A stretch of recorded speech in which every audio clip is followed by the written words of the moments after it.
Hey everyone, welcome to Big Blend Radio. We're excited to have Donovan Plant on the show today. Him and his band, The Leafs, not the Leaves, The Leafs, just released their newest EP. It's called Night Feel Good, and they're based out of San Francisco, which we love.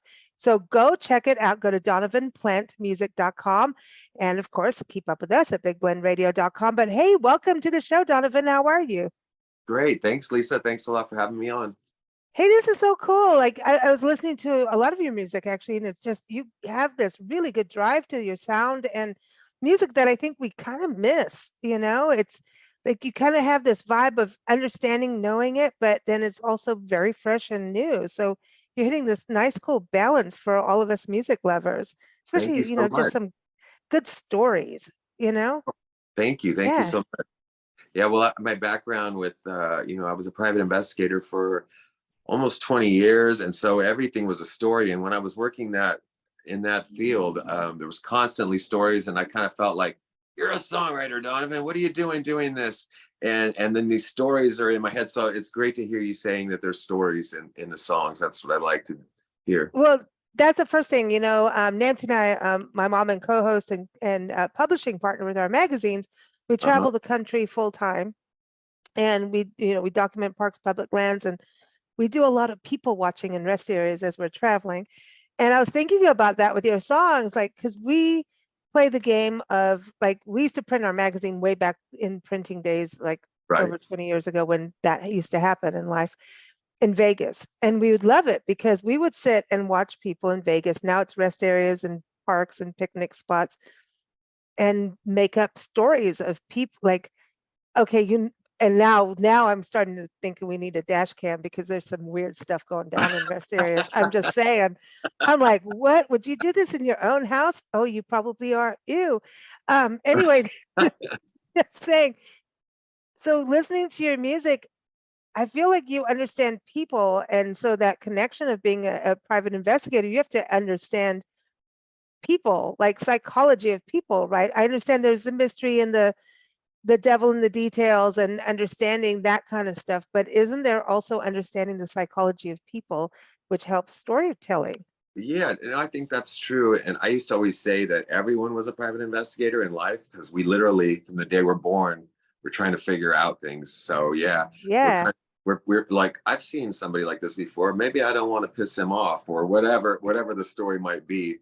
I think it's true that that people are kind of all of our game. We got to figure it out, figure each other out, and figure out how we can help each other and how we can not hurt each other, which is hard because Mm. we're all looking at our own situation every day. Yeah, that little bubble. And then when you do investigate things, and like we do that in some of our magazine work, we've had to do some like serious journalism stuff that we went, oh, I wish we never saw that. And then you try to tell people, and it's like, okay, like when the Dakota Access Pipeline happened and stuff, we started like researching it as it was happening before the big news people.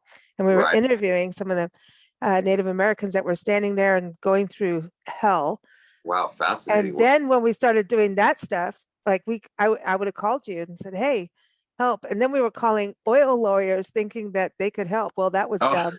It's like dumb, you know, but you had, and then we found out that every single bank we all bank with, we're invested. We're all of this invested. stuff. Yeah, So there's this mystery thing. I think we do it just even with our just our DNA. Like it's when you start delving into following a mystery or a story, it starts to open the world to you. And I think that's what music is about, just kind of correlating that where a story takes you outside of our own little bubble, yet at the same time, you're going to find something that keeps you connected to the bubble. Like, you know what I mean? That sounds Right. weird.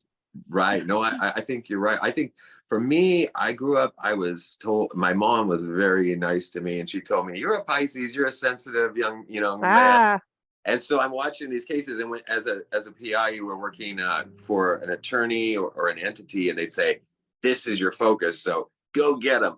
And so I'm sitting there for long hours and days and weeks and months sometimes, and you're seeing the other stories happening around these cases or oh, this mystery. So you're like, I want to get this, but you're noticing like a little boy come out and then a father come out and maybe help his son learn how to ride a bicycle, or you see another situation where the father comes out and yells at the kid and tells him he's a horrible person, and you can't do anything. I can't get out of the car and I have to be hiding. So I think that those stories, that the sideline stories, are kind of what fascinate me, when we go in to do one thing and we end up learning something else almost always. Like you were saying, Yeah. you're calling it oil attorneys.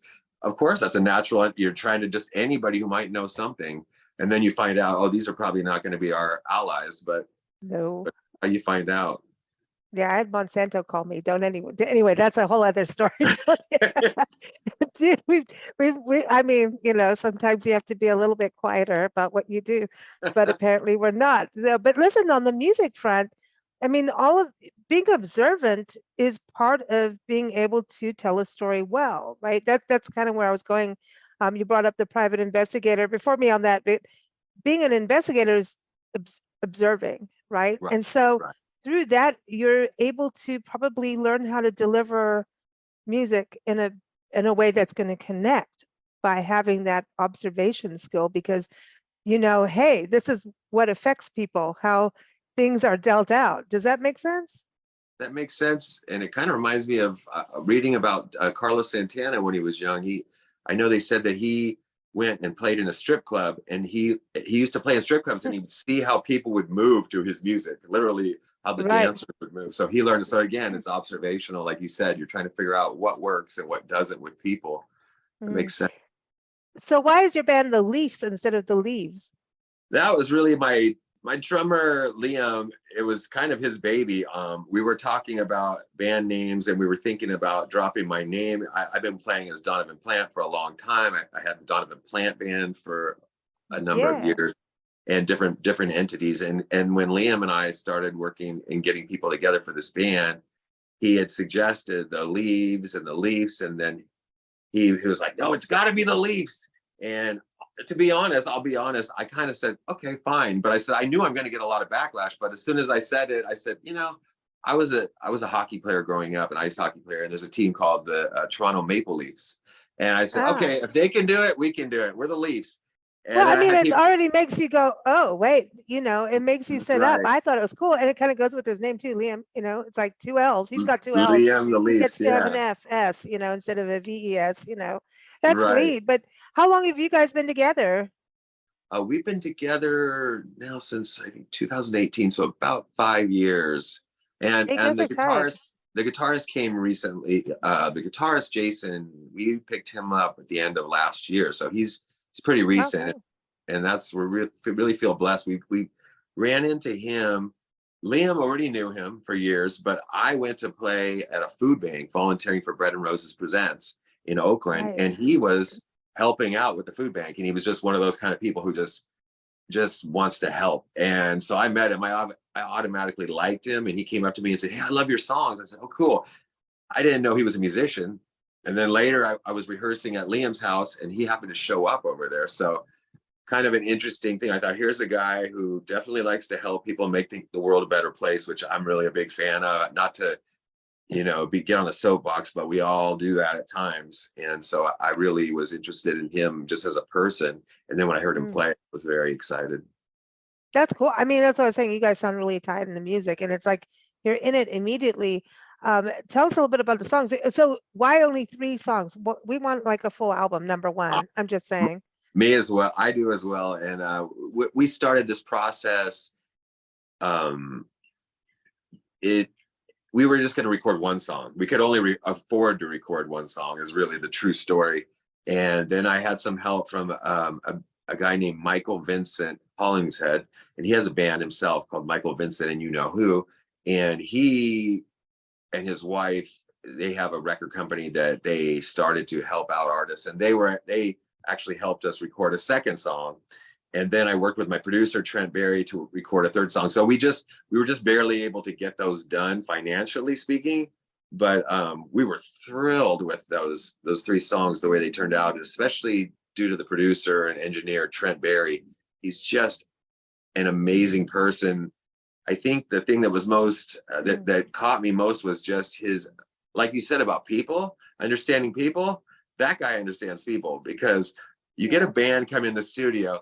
everybody automatically wants to raise their level. They want to be better, right? And Right. I'm, no, just be us. Let's just do us. You try to come into something like, and you're going to be like, today I'm going to be twice as good as I am, you know. So there's that, and then there's Trent, who's the mastermind of what we're going to do, and he just kept us on a positive plane at all times, and he just was really bringing out good, and you can hear it in the songs. I mean, there's just no way around. Yeah. No, they're driving songs, like, to me, and you know, we travel, so I'm always looking to what can I listen to in the car, like when I'm like needing it, and that's music. That's music to Oh, me, and that great. you guys have that driving beat, and like I said, so tight and grow. Oh my gosh, I love that. Tell us Thank about you. that song, because it's just there is positivity that comes from it, and I think what you're saying too about going into record of like don't overdo yourselves, like Right. it's so hard because you put extra stress on yourself, like, oh, today's recording day. I'm going to do this. I'm going to do that. And then you get there and your guitar's like, sorry, nothing's working today. You Yeah. know, No, something will like just mess with you. It's like a big gig and all kinds of weird stuff will happen. yeah. You know? No, I agree with you. It's true that we, in everything you do, if I'm going to cook dinner, oh, I'm going to make it great. Sometimes it's a weird balance, like, you know, let it be, let it happen. But on that song Grow, I actually, you know, I think we all, I don't know, without getting religious, I've never been religious growing up my whole life, but I've always believed in God. And so I was struggling with writing at the time that song started coming to me. But it came to me through, I volunteer with an organization called Bread and Roses Presents, which I mentioned before, Yeah. where we volunteer. We play in hospitals and Oh, jail, nice. everywhere people can't Oh, get yeah. out. You were in San Quentin, right? Didn't you do that? I played twice in San Quentin, which was really Wow. an honor, and I feel really lucky. So working with Bread and Roses, they're such an amazing organization. I felt I just got to see so many opportunities where we actually can help people feel better. And so Grow kind of came out of that philanthropic kind of altruistic, I guess, way of looking at life, that things we can make it better. And I was really afraid of it as the song started to open up. I thought one of the rules in songwriting that I've read, reading books about songwriting, is never tell people what to do. And in that song, you know, I'm saying you got to grow, and we've got to grow. But at least when I'm saying we, it's not you, it's us together. Yeah. So that's kind of where that song idea That's came from. funny because that happens with authors. We talked to authors, like I just did an interview yesterday with two different authors, one middle grade and one young adult book. Okay. And they were getting over, one is a middle grade book talking about sexual assault. Oh wow. Whew, heavy, right? Yet Yeah. at the same time, here's this magical story and a girl's like, you know, saving her library and a mystery going after a book that's banned that is going to help her heal, right? Wow. So that she knows she's not alone. This young girl, Right. this the novel, and I'm talking to the author who's also gone through sexual assault, and so here's this heavy thing, and we were talking. And then the next author was a young adult, and it was like all this. It's young adult books, middle grade are dealing with serious stuff, right? But you cannot. And here's the whole thing: you cannot say you cannot put the moral of the story by telling them, the kids that are reading the book, like, you will learn this, you must learn this, you must do this. You have to allow them to make the lesson their own, you Wow. know? And That's so, really, yeah. yeah, and it's happening. I mean, middle grade, like when I was at middle, I don't even really like that age.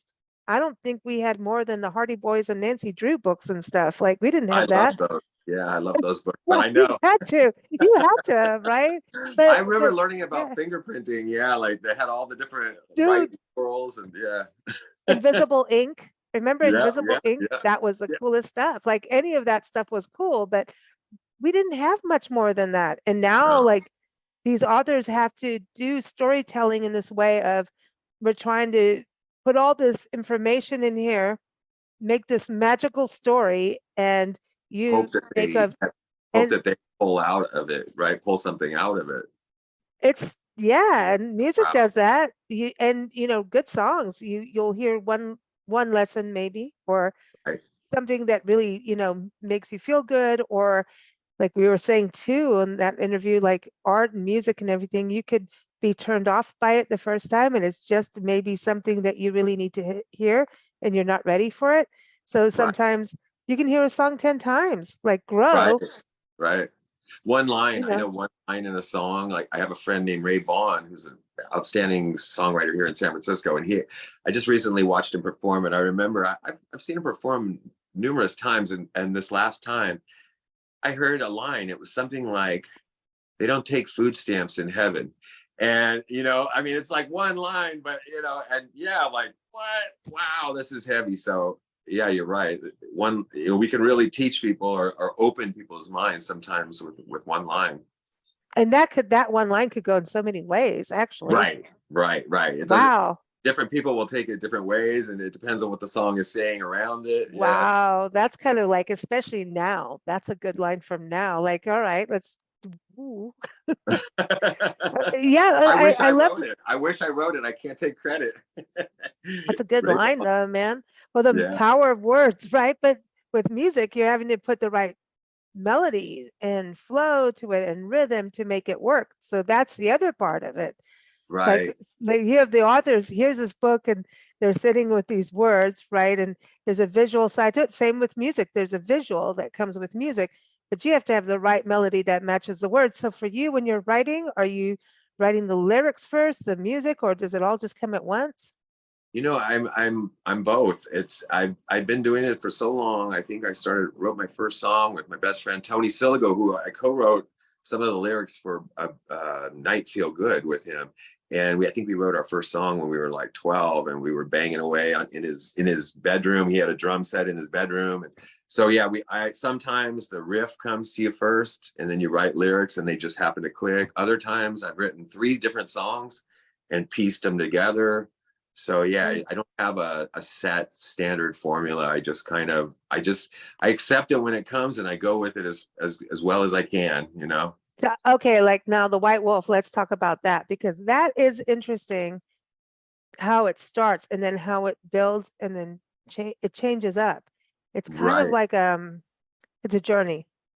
Oh wow. Thank you. That's what I'd like the people to think. Yeah, and that song, I was I want to make this clear how I say it. I had in a former band that I had, a Donovan Plant band, my drummer is a guy named David Walsh, and he's also a licensed hypnotherapist. So Cool. after the band wasn't really playing together anymore, um, I still wanted to try out his hypnotism. And so he hypnotized me, but he's also a shamanic healer. So it's kind of with drums and hypnotism. And so he put me under a kind of a trance. You're kind of awake and you're kind of not. Mhm. And he's speaking to you. And I'm hearing, and I had a vision of being near this snowbanked riverside, and there was this white wolf. Mm. And he was my friend. I could feel it. Like this was my spirit animal. He loved me. And so I was rolling around in the snow with this dog and hugging him and holding him. And then even his name came to me because Dave was working, he was saying, you might hear a name. And I said, I just knew it just came. Oshi was this wolf. Later, I didn't even know at the time my heritage. I didn't know my real father growing up, and I found out later that he's very Swedish from Sweden, so that kind of makes sense. The snowbanked riverside, but Wow. the White Wolf stems from that hypnotism session, where I kind of met my spirit animal, a white wolf named Oshi. That's a trip, man. Because hypnotism, now Nancy, my mom, she did hypnotism and she took Gil Boyne, Nancy's on Gil Boyne years ago in LA, in the Okay. 70s. It's before I was born. And he would do this. And I remember the tapes as a kid listening to me. He'd go, sleep in a deep slumber. She went to class with Sylvester Stallone Wow. was one of the guys in the class, right? And Wow. so she does this whole thing, and then they did this past life transgression thing, and she was running around as a little Bantu boy in Africa. And next thing you know, after I was born, divorced, my father, and she ended up in Africa working with Joy Absalom, Elsa the Lion lady, a born free lady, And there you go. And she was going into, you know, camps, encampments, and or different tribal settings, and explaining like you don't kill the lion, and showing like here's a lion on a slideshow thing, and then like one guy just speared the lion in the room because he Right. saw the lion, but explaining like why you need the lion, not to kill it. We can do other things to have the lions not come into your Right. area. So Right. isn't that weird? And so, Wow. and people would go against stuff with hypnotism, going, oh, the devil's going to get you. Especially when we lived in South Africa, they would go like, the devil's going to get you. Right. I got hypnotized at an event, and I knew it, and I had wine, so just saying. And I ended up on stage like one of those stupid fools, but I knew what I was doing. You do know what you're doing. It's not Right. like you're giving your soul over to the devil, where they Right. used to think back then. So I Yeah. just wanted No. to kind of touch on that, because isn't it just kind of another level of who we are, and just opening up those Yeah. barriers that we have that in us. I Yes, I really think. believe we do. Yeah, I think you're right. It's not. I always thought the same thing like you did. That if I got hypnotized, I would be gone. I wouldn't know it. And when it happened for me, yes, it was more like you're there, you're awake, but it is a different level of your mind. Yeah, that's Mhm. really interesting. It's it's meditative. Yeah, I yeah, think so. So very much. going back in your family history, that's a mystery there itself, right? So that's when Yeah. you're saying we're all like private investigators in a way. I think one of the Oh things my God. we do so many family history stories, like that is Yeah. like the epitome of it to me is I found when research. I found my real father when I was like 29 years old, I I called his house and he had a landline. This was a while ago. And I called his house and it was an answering machine. I thought he's never going to answer. He's never going to Oh call my me God, back. an answering machine. If I leave a message that says, "Hi, I think I'm your son. Here's my number." He's never going to call me, right? So I used, at the time I was a private eye, and I left a ruse indicating that he was gonna inherit money possibly, and he called me within like 3 seconds. He was like, boom, he called me back, and I said, "I'm really sorry, that I did this, but Wow. I wanted to talk to you," and he was okay with it. I think after it took him a second to realize he wasn't going to inherit money. But that was an interesting journey too. Another mystery, like you said. I was an investigator, but I had my own mysteries going on in my own life. Yeah, that sounds like a song that has to be written. Yeah, I think you're right. Yeah, I was just like, oh, private eyes watching you. God, that's a great memory. When I was growing up, Hall and Oates, boy, that was one of their best. I know, and that's funny that you go and I know everybody's got to keep going back to that with you, because it's such a fascinating thing, right? You've got so much material. Do you ever think of doing like stories from like Yeah, what you've observed, like an yes, I album just actually on have. that? I have, because I quit. I actually quit that career, but I have Yeah. these big giant garbage bags full of files that, instead of a storage cabinet, over the years I've kind of just kept all these bags with me. So I've got and each one of those files are full of so much stuff, the stories. So yeah, I'm like, well, when am I going to delve into these cases? But I mean, I'm writing from my mind, so I was in all those cases. But yeah, there's some stories to be told, and it's always the trick of keeping things confidential and writing from a different angle, viewpoint. Still tell the story, but don't tell that story, because that's not cool. To Yeah, there's a personal, but I think it's always stories that people can relate to in Right, their own right, lives, right? It's kind yeah. of like, oh Even though yeah. that's one person's story, but there's at least 100 other people who have the same exact thing going on. Yeah. So Nancy wants to know, like, out of TV and PIs, who would you put yourself to be? Like, you've got Magnum, right? You've got people like that. Yeah, no, it's funny And because do you have Higgins, with the dogs? Anyway, sorry. Like, I'm going back to I the love that. original I loved PI. all that. I love the Rockford Files. I love it. I think I'd be closer to the Rockford Files. I don't know if you remember Jim Rockford. It's kind of old. The Rockford Files? I don't Yeah, remember. he Oh, was like a Nancy's PI. over here. She's like, yes, she remembers. Okay, there Yeah, you he go. lived I mean, that's closer to the truth.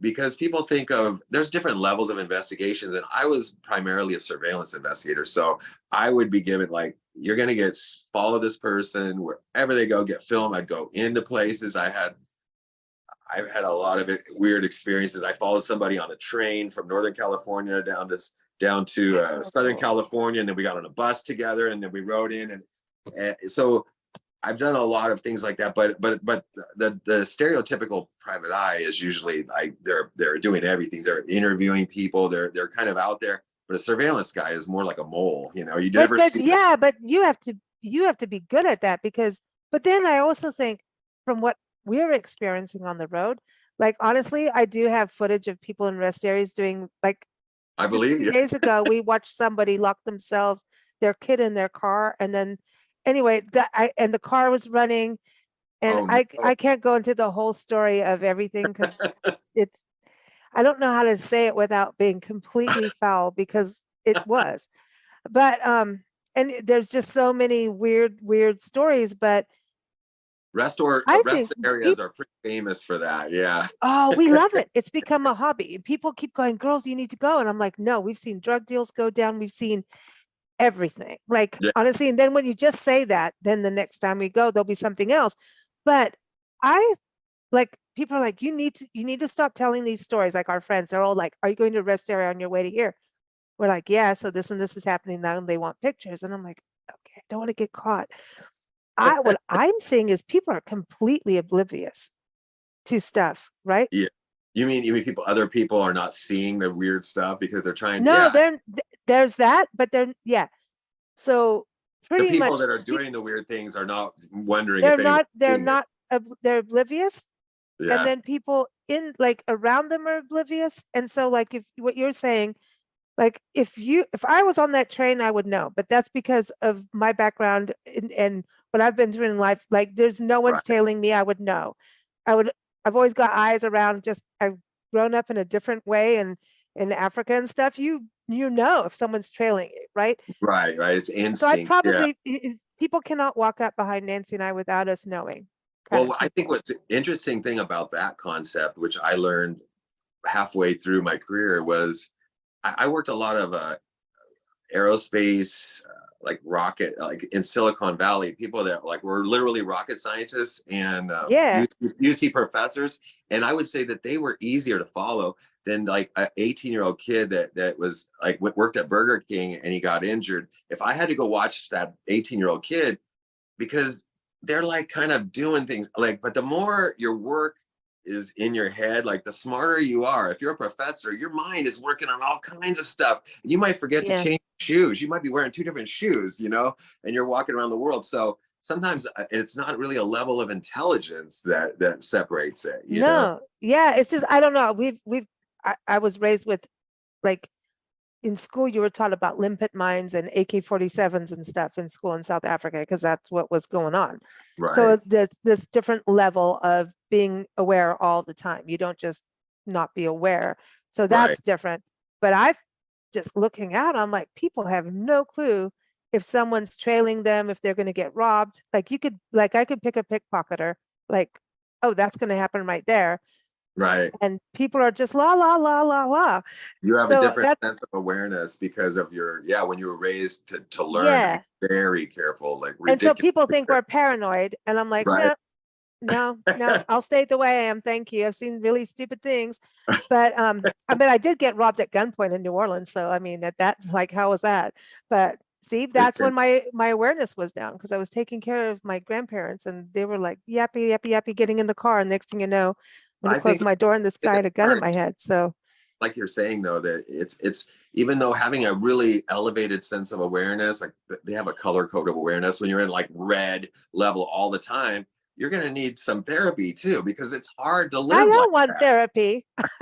No, I don't need it because now I'm hanging out with dogs overlooking a lake. So I'm really fine now. I'm Okay. in the middle of the backwoods of Wisconsin right now. We're good. We're Oh, good. beautiful, beautiful. No, you can't be like that. No.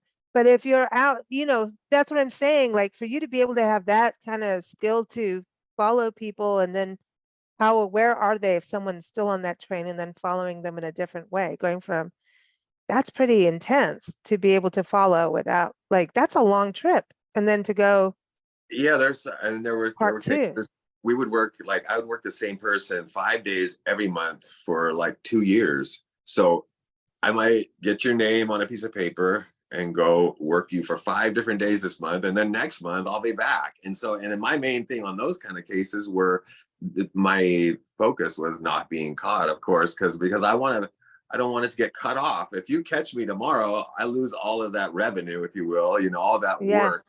So it's, God, you but need to play some music. exactly. If That I was have very to do stressful. therapy, you have to do music. No, no, no. But that's got to be like, to sit and watch, like, that's a hard thing too. If things aren't moving really fast, to not, how did you not just sit and play air guitar? Well, Like, I worked for an ex-FBI agent here named Richard W. Smith. And I remember he would say, he would hire me to do cases, and he would say, I'm too itchy. I can't do these. I mean, he's like a top level FBI agent. He was a special agent in charge, SIC. So, I mean, he was like top level FBI agent, but he didn't say he couldn't do what I did. So everyone's different, So surveillance guy you learn, if you watch about snipers, they're taught breathing techniques, because say you're sitting for a long period of time, it's been 100 degrees in your car for 8 hours, you're soaking wet, and then it comes up and you got to pull your camera up, and your breathing is gonna affect yeah, the you can't, if steadiness. a fly comes back, you can't, Right. So can't. you learn like a meditative stance in everything. You're like, everything's Ah, crazy. I know everything's crazy, but it's calm, but it's crazy, but it's calm. that's how driving is to me.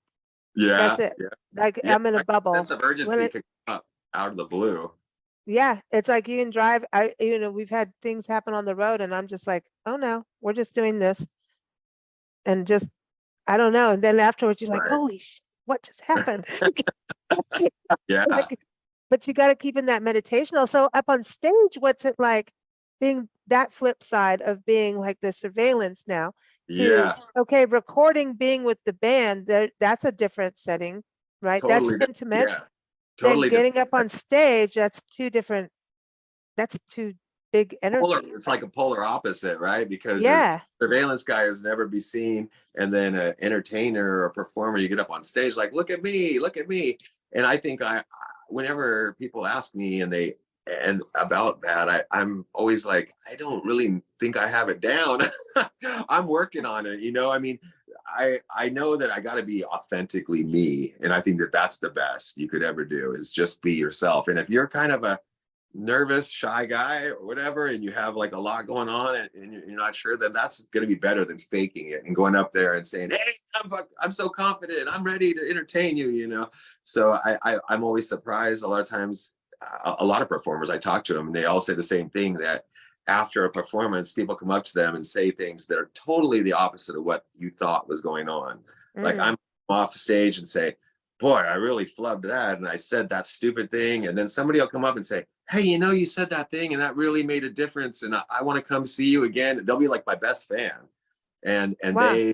they caught that one moment in the show that I thought I screwed up, or I wasn't professional, or I wasn't good enough.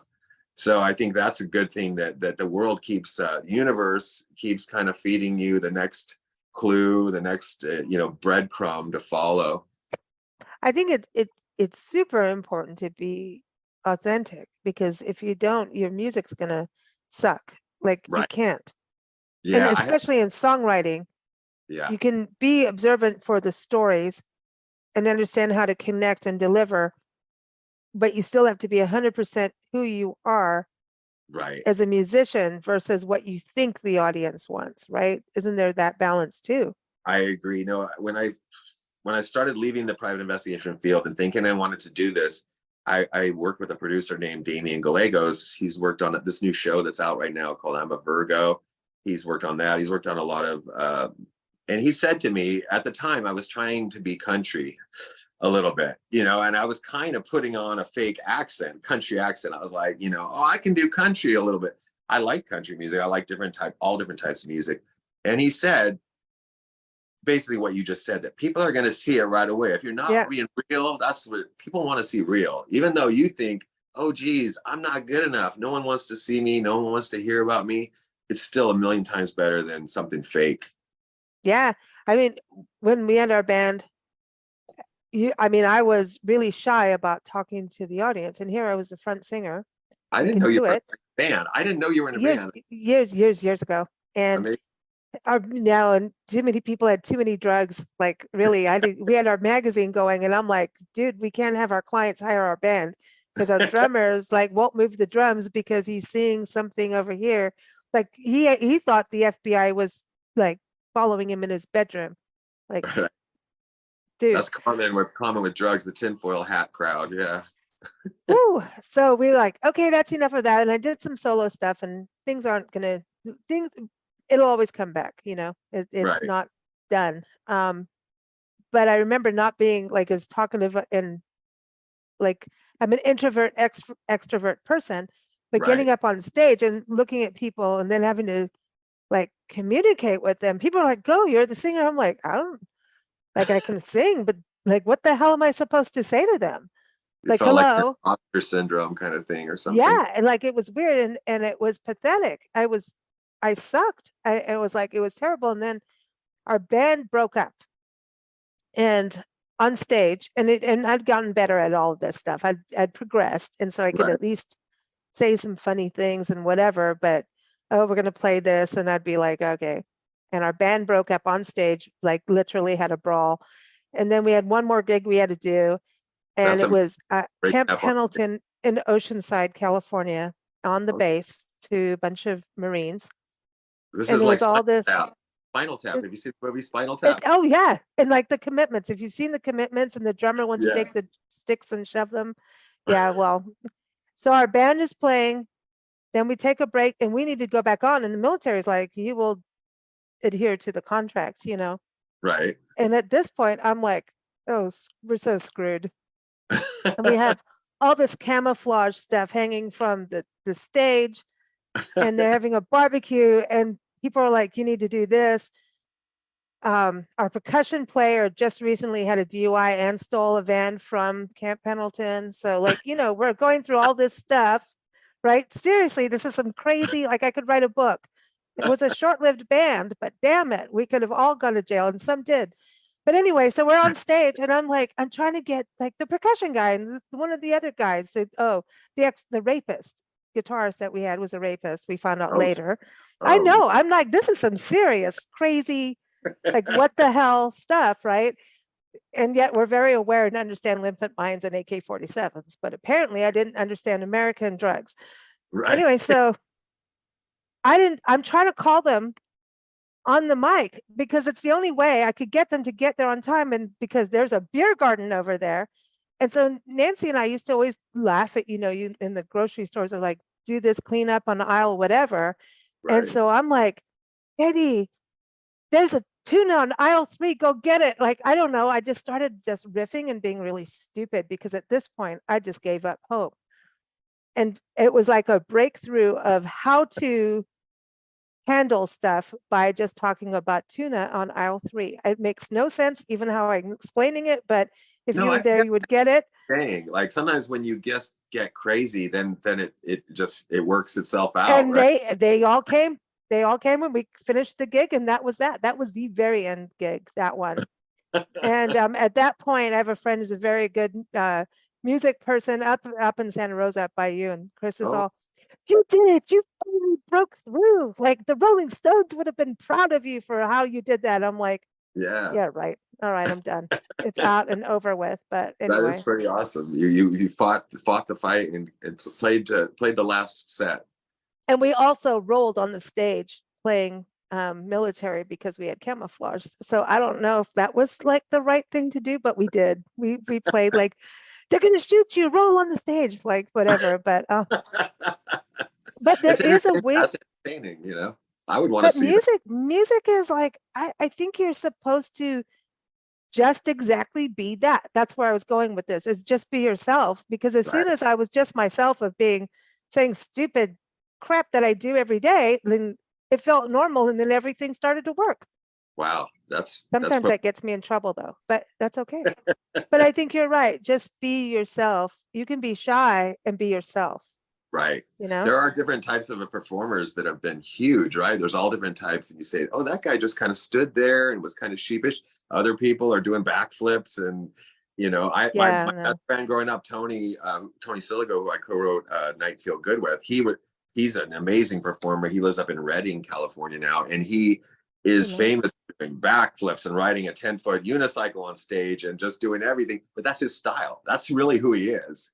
You know, he's not Wow. trying too hard. That's just him. So I'm never going to be like that. And so, but you're right. It's authentic. It is. Be who you are, and people connect with that, you Yeah. know. Well, I'm excited about your EP being out now, so everyone can go get it. Yes. But what's next? That's what I want to know, because 3 songs just isn't good enough. And everyone, don't forget DonovanPlantMusic.com. Night Feel Good is the EP, the title track. So what's next? Thank you. Yeah, we're hoping, well, we're not hoping, we're planning and plotting and strategizing to go back into the studio, into Hyde Street Studios here in San Francisco with Trent Berry, Sweet. and record more songs. We have plenty of songs to record, so we're getting it all set up to in September hopefully be back in the studio. Sweet. And it seems like you guys play a lot all over San Francisco. We've been getting a lot of gigs lately in San Francisco. You know, after the pandemic, it was kind of weird and it was hard. And then all of a sudden, it seems like people want to see people play again.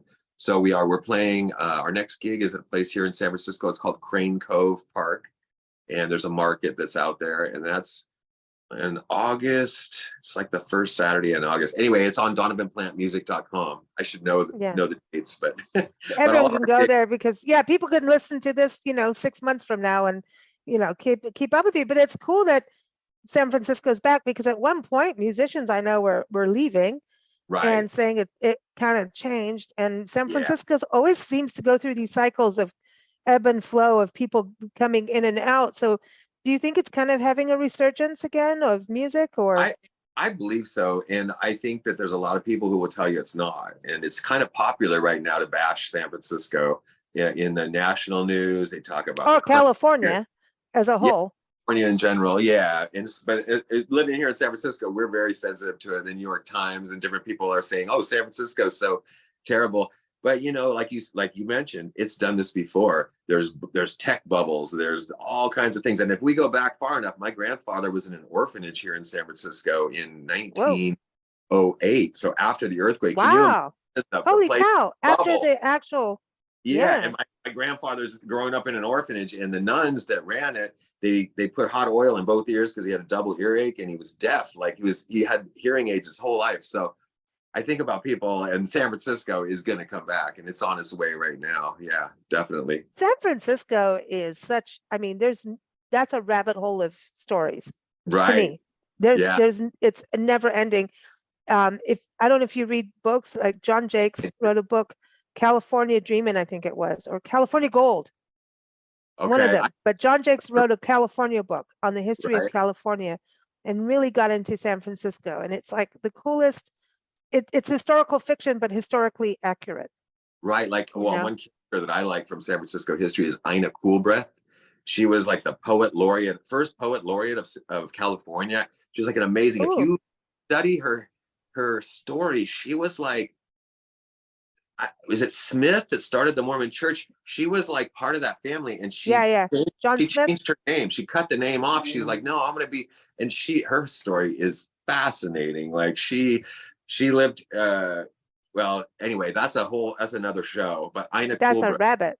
That's a rabbit hole. That happens. That's so cool though. But that's the thing about San Francisco. I remember when we came back to America. Like I was, I didn't live here. I didn't grow up here. But I'm American and from California, and left as a kid. And we went to San Francisco, and when we were like, okay, we're coming back to the States, we didn't even plan on it, but we had to. It was time to leave South Africa at the time. And I'm like, cool, Janis Joplin, Haight-Ashbury, we're going, let's go. And of course, I know she's dead, but when we finally got to Haight-Ashbury, I'm like, where the hell is she? Like, I know she's dead, but where the hell, like what, you still had Jefferson Airplane, you still had Jimi Hendrix, everybody's still in that era. And Rolling Stone magazine wasn't the same as what, just the magic that happened. You still had that romanticism of it. But I had a good time in San Francisco the first time we went, and every time we've been is just, I remember going to a restaurant, a tiny little Italian restaurant, where you had to go through the kitchen to get to the bathroom that had a bunch of cockroaches, but it made me happy. it was interesting. That's my favorite word. That's it. That's it. That's it. You have a beautiful city. It's one of the most beautiful cities in the world. I think San Francisco and Cape Town get to win on that level from what I know so far. True. Thank you so much. I feel lucky to be here. Definitely. I love the city a lot. I love it. Awesome. Love it. Well, I'm glad to hear about the music still pumping out there, and glad to meet you and hear your music. So we'll be listening to it on the road for sure. We've got a big drive coming up, so we'll be listening. And everyone, DonovanPlantMusic.com, right? That's the website? That's it. That's it. Thank you so much. It's been a pleasure to be here. Thank you so much. Well, keep us posted when the next album comes out. You know where we are. I will. We don't know the location. Yes. Thank you very much. Thanks. You take care. All right. You too. I have lived before, known it from the start.